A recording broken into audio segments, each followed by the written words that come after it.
It's just about keeping your energy straight, and it's like you can't believe it's happening. You have to manage your expectations and talk about magazines and newspapers at airports, and you have to read a lot of newspapers, a lot of definite magazines, mostly National Geographic, or about fashion or interior design. It's something I really like because I like to see the creative sides all over the world, and I like to talk about what people are talking about, what's trending. And I like to learn. I have to have a lot of knowledge to compete, and I have to scold. Because when I see pictures, I don't usually know what it's called. And when I use a magazine, I get the knowledge. That's what I get to know. This fabric is called this. This decoration is called that. And it's really good in an airplane or concert. Yeah, at a concert. It's much lighter because the magazine is a it's a shorter version of a book, and I prefer to a magazine. And I will continue to read because paper-based magazines in the future are old-fashioned. They're like that. They like to have physical books in their hands, and it produces a serotonin molecule in the brain, and it's digitally very different. I like a physical reading of a magazine or a book. Now let's talk about tour activities, and I like being outdoors. I usually spend a lot of time planting and activities just being out with my friends, even if I'm not doing IELTS exam preparations. I'm at home a stay body, and I stay and I just keep moving all the time. Whisking and pisking and pesking. I optimize my battery and I play my ball. I like these activities like swimming and swinging. I like going to the beach. It's something I really, really enjoy in outdoor activities. And that's really popular in my country because definitely it's a game of, in the end, everybody likes cricket and everybody always sees some kids playing or badminton, just a paradise is a longing as well. I'd like to describe my favorite actress and actor, Brad Pitt and Angelina Jolie, and Benedict Cumberbatch. Cumberbatch. And I like comparing the two and stacking some cards of action films and stickers. It's very similar to where I am in my personal life. Mysterious stuff. I'm always into like detecting fairies and mystery books, stuff like that. So, all of this is really fascinating for you, I'm sure.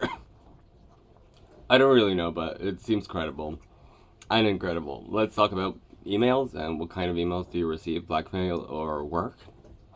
Um, there are a lot of types of emails that can be received. The regulars, spam, promotions, inbox, and outbox. And in this way, Britain was voted the second most miserable nation in the world, beaten solely by ex-Soviet countries. And I'm not talking about the state and how unhappy people are in this country I grew up in. So I'm going to give a lot of key reasons in this video to why it's such an unhappy culture here. Because again, it stems from the culture itself and it's quite unique. It's about Britain as well, new to Australia. That's the British class system, something that is deeply controversial and deeply complicated.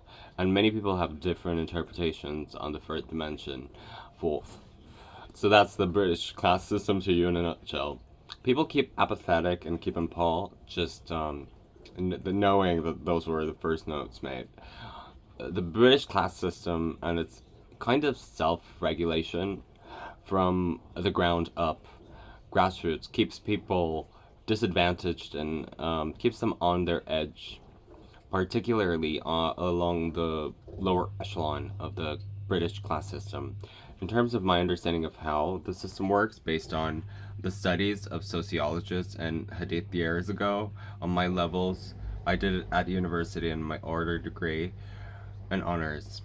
It's a lot of interest in this area, but I'm not a sociologist. The way I understand the people is on under the communicated class that they belong to. The left wing say that it's discrimination and it doesn't exist.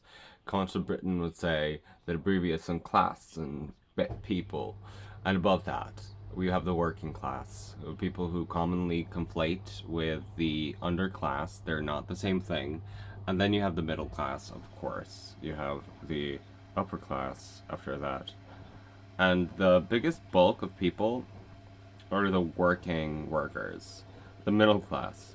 People often believe that what puts you into this category is your failure to perform at a financial status setting. In Britain, we have a lot more than just inner values in your culture. You see the world when you can relate to it, and it's a prime example of this.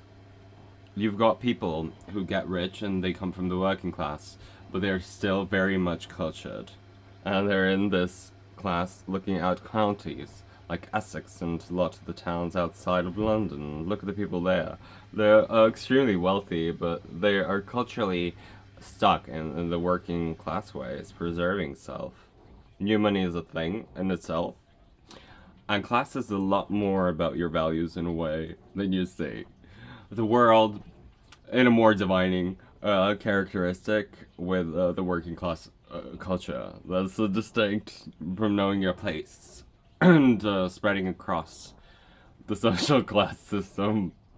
I think it's most evident in the self-regulation of the British working class, where there isn't the same ambition. You got these on a very, very ambitious shore, and they make a lot of money striving for the hungriest. And you find a world full of recruitment and sales terms in the UK.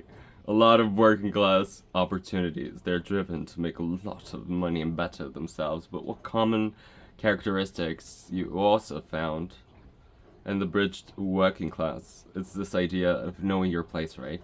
This kind of self-defeating attitude where people, they know they come from the lower echelons and they know the inner societies. There are people who are above them or who they at least think see themselves as being above.